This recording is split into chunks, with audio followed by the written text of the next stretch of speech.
it's Felicia and Jacob. I'm going to be making a video about my pregnancy, labor and delivery. Pretty much from like how I found out I was pregnant, my first signs and symptoms of from first, second, third trimester, and all my complications I had and all that stuff.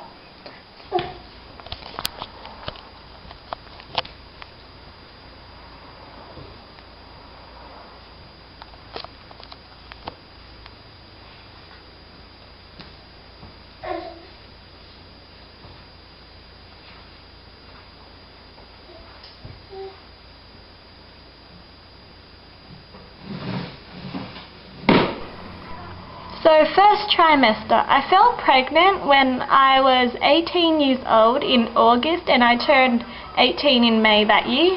I started having morning sickness when I was about 5 weeks pregnant, and I used to throw up at least 2 times a day. So I used to get up about 7, 8 a.m. in the morning, and that's when my morning sickness would start. I would usually be on the floor because I would have really bad stomach cramps. And after I threw up, I would feel so much better. And at the time, I didn't know I was pregnant. But that one of the days when, like the second day or the first day when my morning sickness started coming in, my mum saw me on the floor and she's like, "Are you alright?" and everything. And she realized I was throwing up. And then she's like, "Are you pregnant?" I'm like, "No." Obviously I was going to deny it and everything, but at the time I didn't know as well, so I'm like, "No, I don't think I should be," and everything. And that day I also had work, so before I went to work I bought a couple of pregnancy tests, and during the lunch break that I had for work, I went and did one in the toilets and it came up positive. And I wasn't sure if it was like I was really pregnant or anything like that, so I went and bought a couple more, and when I got home I did a couple and they pretty much all came up positive. I did keep my pregnancy tests, so they're the ones that I did keep, and Matthew kept one of them as well, so you can kind of see that this one is kind of positive, which it told me that the test would fade after about 3 to 4 minutes or whatever it took to do the test. And the other one said that you can actually keep the results, so you can actually see that one is positive. And so as soon as my test all started coming up positive and everything, I didn't tell anyone for a week because I was just in that denial stage where I'm not pregnant and everything. It could be like just a false positive and everything. So a week later I went and saw Matthew, which is my baby's dad, and when I went there, like the night before, I did a test and it came up positive and everything. So I went to his house and I'm like, "I think I'm pregnant," and everything. And he's like, "Oh, maybe we should buy some tests and everything, and just the pregnancy test, and see if you are really pregnant." And I showed him the one that I did the night before. I took it with me, and we went and bought a couple more, and yeah, we bought a couple more and everything, and we did it, and they all started coming up positive as well. So I actually started to really think I was pregnant. So a couple of days later I went to the doctors and I did a blood test, and I wanted to find out if I really was pregnant or was it just really false positives and things like that, and if I was pregnant, how far along was I. So I got the blood test done on the 11th of October 2010. Yeah, 2010, and the next day on the 12th of October I found out I was about 6.5 weeks pregnant. And that day when I got my paperwork saying that I was 6.5 weeks pregnant, well, they told me I was about 6 to 7 weeks pregnant, so by my due date and everything I was pretty much 6.5 weeks pregnant. And I took it home and I went and showed it to my mum. I'm like, "I'm pregnant." And I gave her the paperwork and everything, and she was looking at it and stuff. So when I told my mum about it and everything, she was really upset in the beginning. She cried, she didn't talk to me for weeks, she didn't eat very well. Well, obviously she just found out like her 18-year-old daughter who's just finished school is pregnant and everything, and she didn't want me to keep the baby because she thought I might be pretty much ruining my life and everything. But like, I was determined to have the baby and I was determined to keep it. So once she realized I started being serious and I wasn't going to have an abortion or anything, because adoption, it's either I would keep the baby or I would give it up for adoption, but if I'm going to go through it all, I might as well have the baby, because I don't think I would be able to give up a baby that I pretty much had in my stomach for 9 months and going through all that and then not keeping the baby. So I was determined to have the whole pregnancy and everything and keep the baby. So once my mum started realizing I was being serious and everything, in the beginning she did try to kick me out and everything, and if she really wanted me gone, I would have just gone. Like, that's how determined I was to keep this baby and everything. But then she started telling me she loves me and everything, and she started to deal with the situation instead of trying to cut me out of her life.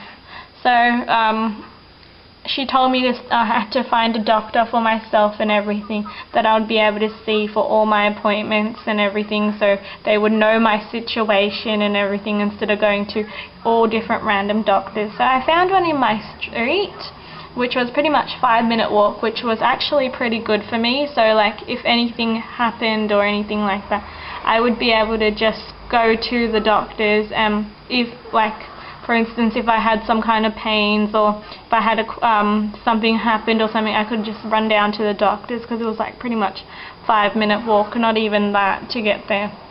So I had my first doctor's appointment when I was about 9 weeks, and then we scheduled an ultrasound at 11.5 weeks, which I thought I was 11.5 weeks pregnant. So I had my appointment on the 18th of November 2010, which was my 3-year anniversary with my baby's daddy.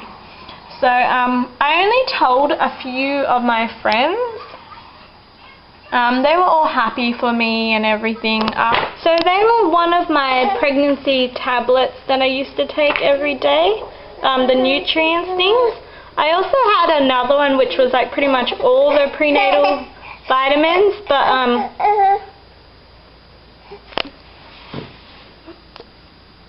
they were pretty much all the prenatal vitamins, but I didn't end up keeping the bottle of that one.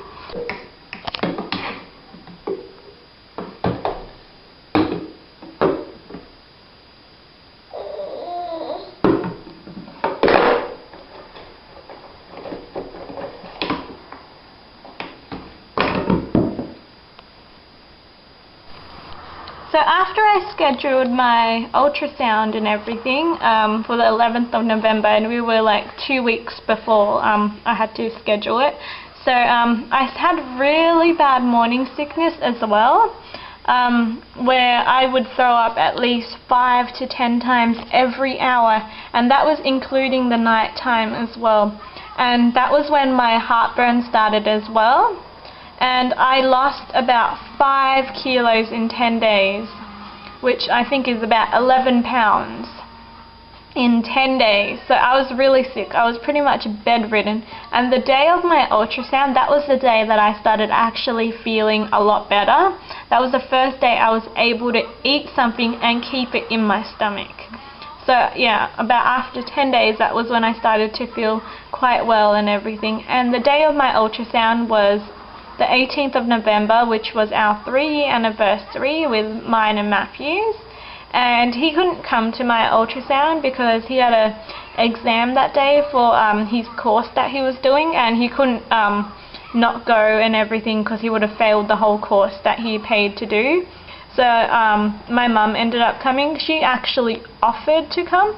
I didn't actually ask her and everything. She's like, oh, instead of asking him if he was going, if you wanted me to go with you and everything, that's what she told me.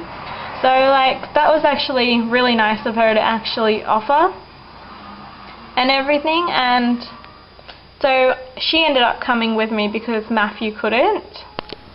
So the main reason for my ultrasound that I scheduled for 11.5 weeks was because when I was about 10 weeks at my first doctor's appointment, I was about 10.5 weeks, and according to my periods, I should have been about 13 weeks instead of 10.5 weeks or 10 weeks or something.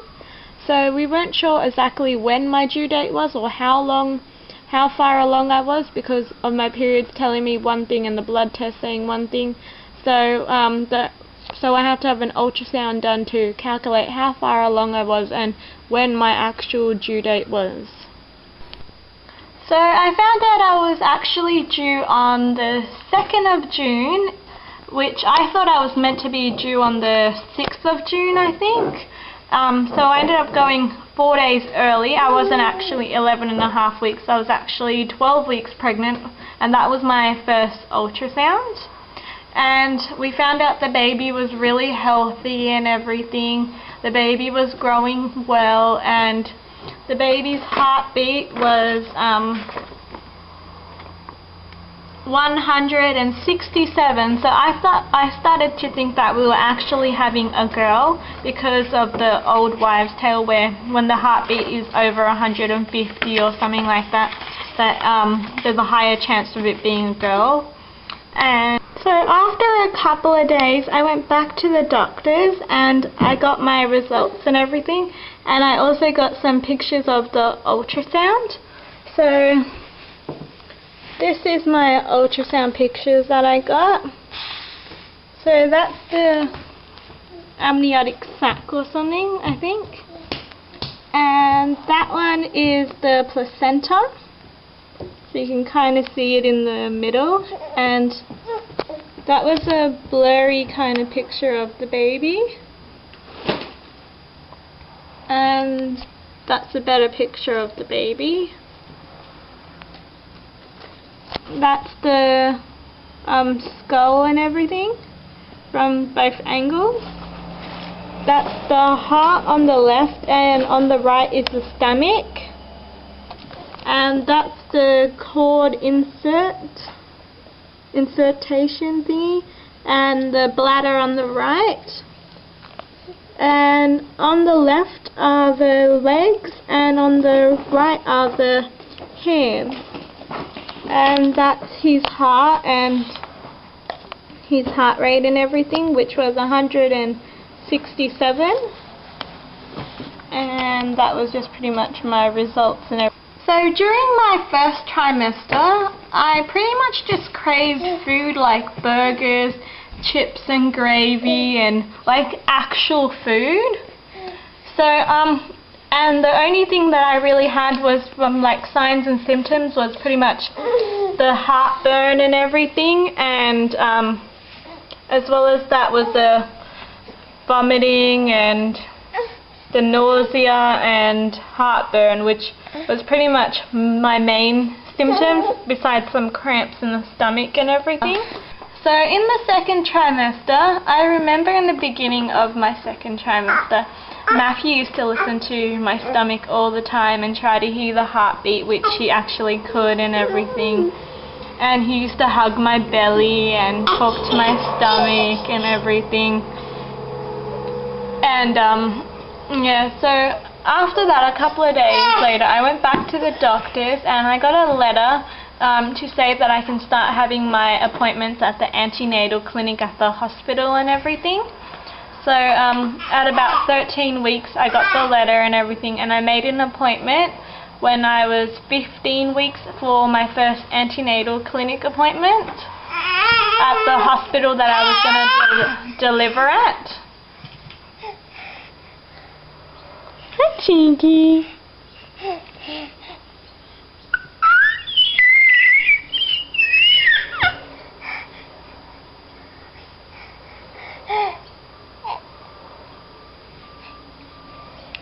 I remember it was when I was 15 weeks, because it was on the 9th of December, which was my mum's birthday, and that was the day she, for some reason, booked my appointment and everything. So at my first appointment, Matthew came with me, and at their appointment they just asked heaps of questions and things like that. They asked Matthew a couple of questions too, like if I had a supportive family and everything and all that kind of stuff, and about Matthew's family and stuff like that. I had to do a urine test, which they check the I think protein or something in there. They listened to my stomach. They used the thingy-majiggy to listen to my son's heartbeat and everything. And then they, after all that, they got me to make an appointment for between 18 and 20 weeks for my next ultrasound. And we booked it for when I was 20 weeks. I think it was on the 13th of January, which was when I turned 20 weeks for my next ultrasound. And also at my first antenatal clinic appointment, I got a lot of information, a lot of pamphlets about everything of having a baby, and I also got this book about pretty much each week what you go through and how to know when you're in labor and everything. So it was really helpful pretty much my whole pregnancy of pretty much learning all about it, and once the baby's born and everything of like what can go wrong, what kind of medications you can take and everything. So it was pretty much really helpful with everything. So when I was about 19 weeks, that was when I first started to feel the baby actually kicking around and moving around. Like between 16 to 19 weeks, all I used to feel was little like flutters and things like that, like little tiny movements, which I wasn't really sure if it was the baby or not. Like I kind of thought it was the baby, but I wasn't really sure. But when I was 19 weeks, that was when I first felt the baby move around, like properly, like kicking and things like that. So after that, and Matthew, every week after that, Matthew used to try to feel my stomach, feel the baby move and listen to his heartbeat by putting his ear on my belly and everything. So at about 20 weeks, that was when I had my next ultrasound, and we found out we were having a boy and everything, and we had about 2-hour ultrasound, which took so long because Jacob was facing like my stomach and everything, not facing the other way, and it was really hard for them to get proper pictures of the baby and everything, and they kept sending me for walks and have a bit of sugar, like something like a soft drink or something like that, to make him move around and everything, and he wasn't moving. So every like half an hour they would send me for a walk and everything just to try to get him to move around and everything, but he wouldn't move around. They did say he was also like really healthy and everything, and he was fine, he was growing well. He was actually growing 4 days ahead of his due date. They didn't change the due date or anything, it was just 4 days, but he was just growing really healthy and everything. And we also got some ultrasound pictures too. So these were my ultrasound pictures that I got at 20 weeks, and that was his head, his face and everything. That was his spine, that was his arm, and that were his feet.